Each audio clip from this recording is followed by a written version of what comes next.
Good morning, students. Good morning, parents. Good morning, my viewers.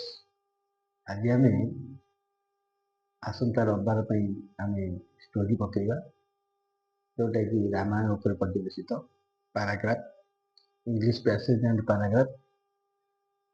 ପିଲାମାନେ ସମସ୍ତେ passage ବା paragraph ପଢ଼ିବେ, ଅର୍ଥ ବୁଝିବେ, କମ୍ପ୍ରେhension କ୍ୱେଶ୍ଚିନ୍ ଆନ୍ସର କରିବେ, क्वेश्चन केମିତି ହେଉଛି ଫ୍ରେମିଂ क्वेश्चन ସେଟା କରିବେ।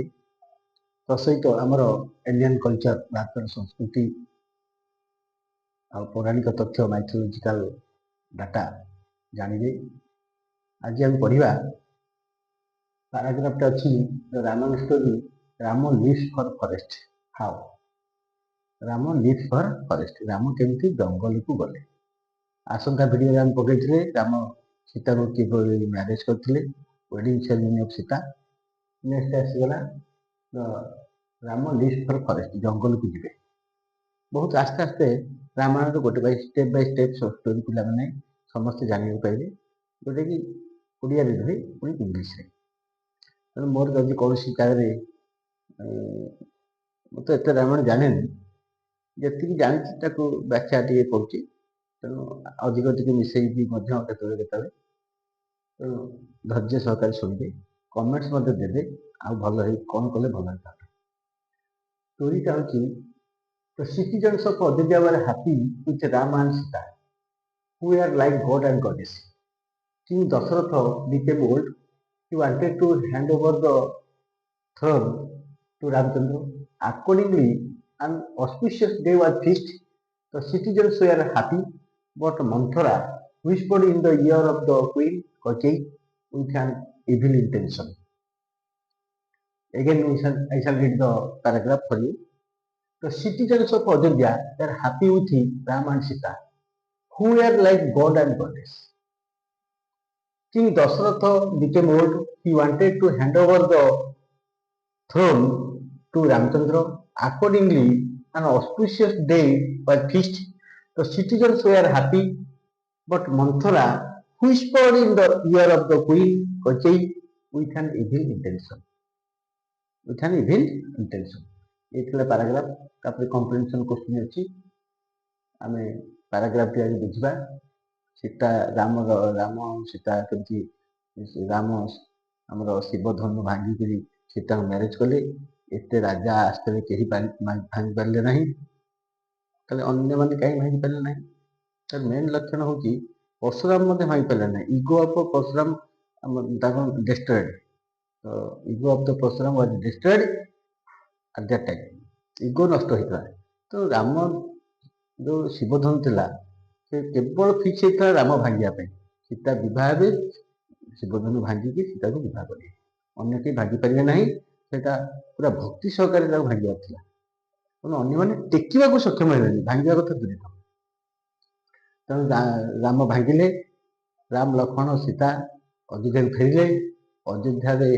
ଅଯୋଧ୍ୟା ରାଜ୍ୟରେ ଲୋକମାନେ ଏ ଖବର ପାଇ ଖୁସି ମନାଇଥିବେ, ବାଣ ଫୁଟେଇଥିବେ, ବିଭିନ୍ନ କାର୍ଯ୍ୟକ୍ରମ କରିଥିବେ।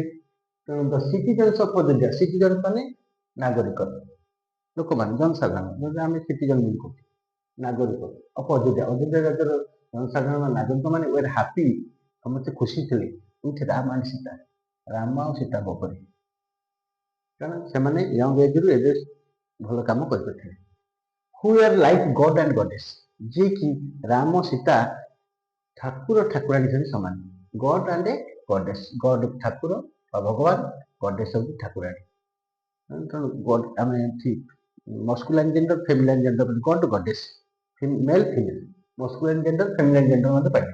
କିନ୍ତୁ ଦଶରଥ ବିକେମ୍ ଓଲ୍ଡ, ରାଜା ଦଶରଥ କ'ଣ ହେଲେ? ବୁଢ଼ା ହେଇଗଲେ। କିଛି ଦିନ ପରେ ରାଜା ଦଶରଥ ବୁଢ଼ା ହେଇଗଲେ। ବୁଢ଼ା ହେଲା ପରେ କ'ଣ ହବ? ରାଜା ଦଶରଥ କେମିତି ବୁଢ଼ା ହେଲେ ତାର ହେଉଛି, ଥରେ ଦେଖିଲେ ତାଙ୍କ କାନରେ ଗୋଟେ ବାଳ ପାଚିଛି। ତେଣୁ ବାଳ ପାଚିବାର ସଂକେତ ହେଉଛି ବୁଢ଼ାର ସଂକେତ। ତେଣୁ ସେ ବୁଢ଼ା ହେଇଗଲେ। ତେଣୁ ସେ ଇଚ୍ଛା କ'ଣ କଲେ? King Dasharatha became old, he wanted to hand over the throne to Ramachandra. ତେଣୁ ଦଶରଥ ରାଜା ଯେତେବେଳେ ସିଂହାସନରେ ବସିଥିଲେ, ରାଜ୍ୟ ଶାସନ କରୁଥିଲେ ଅଯୋଧ୍ୟାକୁ, ତେଣୁ ସେ ଚିନ୍ତା କଲେ ମୁଁ ତ ଏବେ ବୁଢ଼ା ହେଇଗଲାଣି, ସେ ହ୍ୟାଣ୍ଡ ଓଭର ଦ ଥ୍ରୋନ୍, ମୁଁ ସିଂହାସନ ତ୍ୟାଗ କରିବି ବା ହସ୍ତାନ୍ତର କରିବି। ହ୍ୟାଣ୍ଡ ଓଭର, ହସ୍ତାନ୍ତର କରିବି। କାହାକୁ? ନା ପୁଅମାନଙ୍କ ଭିତରେ ବଡ ପୁଅ କିଏ ସେ ରାମଚନ୍ଦ୍ର, ରାମଙ୍କୁ ଥ୍ରୋନ୍ ଟୁ ରାମଚନ୍ଦ୍ର। ତ ଫିକ୍ସ ହେଇଗଲା ରାମଚନ୍ଦ୍ର ରାଜା ହେବେ ଅଯୋଧ୍ୟା। ସମସ୍ତେ ଖୁସି ମନାସିଲେ, ଯାହା ହଉ ରାଜା ଡିକ୍ଲାର କଲେ ରାମଚନ୍ଦ୍ର ଆମର ଭଗବାନ ସଦୃଶ ପୁରୁଷୋତ୍ତମ, ତେଣୁ ସେ ରାଜା ହେବେ। Accordingly an auspicious day was fixed। ତାର ନିୟମ ନୀତି ଅନୁସାରେ, ଆକର୍ଡିଂଲି ମାନେ ନିୟମ ନୀତି ଅନୁସାରେ ଜାତି ପଞ୍ଜିକା ଦେଖାହେଲା, ଜାତକ ଦେଖାହେଲା, ସବୁ ଦେଖାହେଲା ପରେ ଆମର ଗୋଟେ ଶୁଭ ଦିନ ଅସ୍ପିସିୟସ୍ ଡେ ଫିକ୍ସ କରାହେଲା। ନିର୍ଦ୍ଦିଷ୍ଟ ଦିନ, ଏଇ ଦିନ ରାମ ରାଜା ହେବେ। ତ ସିଟିଜନ୍ସ ୱେର୍ ହାପି, ଅଯୋଧ୍ୟାର ନାଗରିକ ମାନେ ଭାରି ଖୁସି ହେଇଗଲେ, ଭଲ ମାନେ ରାମ ରାଜା ହେବେ। But Manthara in the mean time, ୟା ଭିତରେ କଣ ହେଲା, ମନ୍ଥରା ହଉଛନ୍ତି ତାଙ୍କ ଦାସୀ, କୈକେୟୀର ରାଣୀ କୈକେୟୀଙ୍କର ଦାସୀ। Whispered in the ear of the queen, whispered ମାନେ ଫୁସଫୁସ କି କଣ ଗୋଟେ କହିଦେଲା, ହୁଇସ୍ପର୍ଡ ଗୋଟେ କାନରେ କହନ୍ତି, whispered in the ear of the queen Kaikeyi, କୈକେୟୀଙ୍କ କାନରେ କଣ କହିଦେଲା। ଏখানে ଇଭିଲ୍ ଇଣ୍ଟେନସନ୍, ଖରାପ ମନୋବୃତ୍ତି ନେଇକିରି ଗୋଟେ କଣ କଥା କହିଦେଲା। କଣ ସେ କଥାଟା ଜାଣିଥିବେ, ସେ ଖରାପ କଥାଟା ହଉଛି ଯେ ତମ ପୁଅ ଭରତ ଥାଉ ଥାଉ ରାମଚନ୍ଦ୍ର ରାଜା ହେବେ। ତେଣୁ କୈକେୟୀ ସମସ୍ତଙ୍କୁ ଭଲ ପାଉଥିଲେ, ସବୁ ପୁଅ ମାନଙ୍କୁ, ତାଙ୍କ ନିଜ ପୁଅ ଭଲ ପାଉଥିଲେ, ତା ସହିତ ରାମଚନ୍ଦ୍ରକୁ ବେଶୀ ଭଲ ପାଉଥିଲେ। ସେ କେବେ ଭାବିନଥିଲେ ଯେ ରାମଚନ୍ଦ୍ର ବଣକୁ ଯାଆନ୍ତୁ। ଆମର ଚାପ୍ଟରଟା ହଉଛି ରାମ ଲିଭ୍ସ ଫର ଫରେଷ୍ଟ। ଆଗରୁ କୈକେୟୀ ତିନି ରାଣୀ ଯୁଦ୍ଧରେ କୌଶଲ୍ୟା, କୈକେୟୀ, ସୁମିତ୍ରା, ଥରେ ଦଶରଥ ରାଜା ଯୁଦ୍ଧରୁ ଫେରିଲା ବେଳେ ତାଙ୍କର ସ୍ୱର ଏଇ ଜଙ୍ଘରେ ପଶି ଯାଇଥିଲା।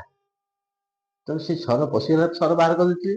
ସେ ଏତେ ଜୋରରେ କ୍ଷତ ହେଇଥିଲା, ସେତେବେଳେ ତ ମେଡିକାଲ ନଥିଲା, ତେଣୁ ସେ ପାଚିକିରି ନଷ୍ଟ ହେଲା, ଯୋଉଟାକି ଆମର କ୍ୟାନ୍ସର ପୋଜିସନ କହନ୍ତି। ତାଙ୍କର ଯେତେବେଳେ ବୈଦ୍ୟ ଥିଲେ, ସେ କହିଥିଲେ ଯେ ଆକୁ ଯଦି ଯେତେ ଭଲ କଲେ ମଧ୍ୟ ଔଷଧରେ ଭଲ ହଉନି, ଯଦି ଜଣେ ସ୍ତ୍ରୀ ଲୋକ ସେ ଘାକୁ ନିଜ ପାଟିରେ ଶୋଷିକି ରକ୍ତ ବାହାର କରିଦବ, ତାହେଲେ ତମେ ଭଲ ହବ। ତେଣୁ ତିନି ରାଣୀ ଭିତରୁ କୈକେୟୀ ସେ କାମଟି କରିଥିଲେ। କିଏ କରିଥିଲେ? କୈକେୟୀ। କୈକେୟୀ ସେ କାମ କଲାବେଳେ ଦଶରଥ ଭାରି ଖୁସି ଥିଲେ, ଯାହା ମତେ ଭଲ କରିଦେଲେ କୈକେୟୀ। କୌଶଲ୍ୟା, ସୁମିତ୍ରା ସହିତ କରିପାରିନଥିଲେ, କାରଣ ସମସ୍ତେ ଘୃଣା କରିବେ ନା, ପାଟିରେ ନିଜ ପାଟିରେ ରକ୍ତ ପୁଜ ଶୋଷିକି ବାହାର କରିବା, ଏଇଟା ସହଜ କାମ ନୁହେଁ। ତେଣୁ କୈକେୟୀ ସେତିକି ଏ କାମ କରିଥିଲେ। ଦଶରଥ ଖୁସିରେ କହିଥିଲେ, ତମକୁ ମୁଁ ବର ଦେଲି, ତମେ ଯେତେବେଳେ ମାଗିବ 3ଟି ବର ମୁଁ ତମକୁ ଦେବି। ତେଣୁ ମନ୍ଥରା ସେଇ କଥାଟା ଇଭିଲ୍ ଇଣ୍ଟେନସନ୍, ଏଇ ଇଣ୍ଟେନସନଟା କହିଲା, ତମେ ଏତିକି ବେଳେ ବର ମାଗ, ରାମ 14 ବର୍ଷ ବନବାସ ଯାଆନ୍ତୁ, ମୋ ପୁଅ ଭରତ ରାଜା ହେଉ, ଏଇ ବର ସବୁ ମାଗିଥିଲେ। ତାହେଲେ ଇଭିଲ୍ ଇଣ୍ଟେନସନଟା ଥିଲା ତାର କୈକେୟୀ, ଏଇ ମନ୍ଥରାର କୈକେୟୀକୁ କହିଥିଲେ। ତାହେଲେ ଆମେ ଏଇ ସବୁ ବିଷୟଟା ଜାଣିଲେ। ଆଜି ଆମେ କଣ କରିବା, କମ୍ପ୍ରେହେନ୍ସିଭ କ୍ୱେଶ୍ଚିନ୍ କଣ ଅଛି, whom did Sita marry, Sita କାହାକୁ ବିବାହିଥିଲେ? Sita married to lord Ramchandra. What was the thinking of citizens of Ayodhya about Ram and Sita? ଅଯୋଧ୍ୟାର ନାଗରିକ ମାନଙ୍କର ରାମ ଆଉ ସୀତାଙ୍କ ଉପରେ ଥିଙ୍କିଂ କଣ ଥିଲା? ତ thinking of citizens of Ayodhya about Ram and Sita they were God and a goddess, ଠାକୁର ଠାକୁରାଣୀ ବୋଲି ଭାବୁଥିଲେ।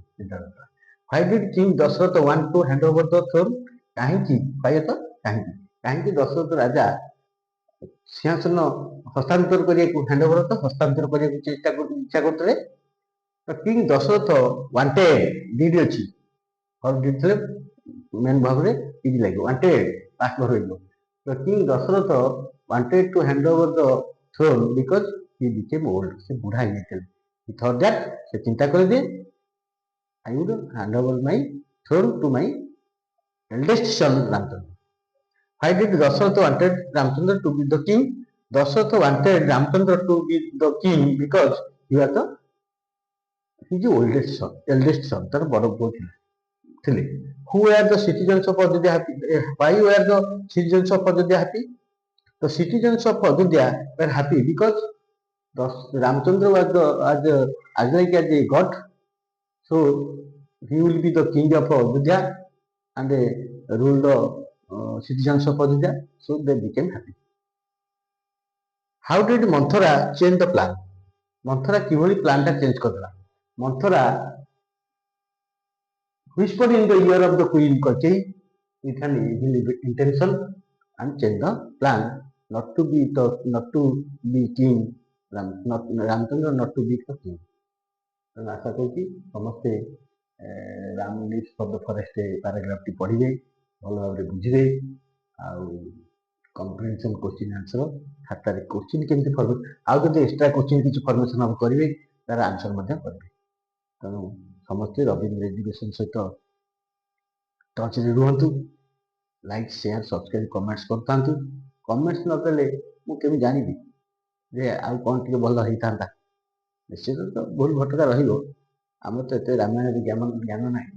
ଯେତିକି ଜ୍ଞାନ ଅଛି ଆମେ ସେତିକି ଆପଣମାନଙ୍କ ପାଖରେ, ପିଲାମାନଙ୍କ ପାଖରେ, ଶିକ୍ଷକ ଶିକ୍ଷୟିତ୍ରୀଙ୍କ ପାଖରେ, ଆମର ଦର୍ଶକମାନଙ୍କ ପାଖରେ ଉପସ୍ଥାପନା କରୁଛି। ଜୟ ଜଗନ୍ନାଥ। Thank you.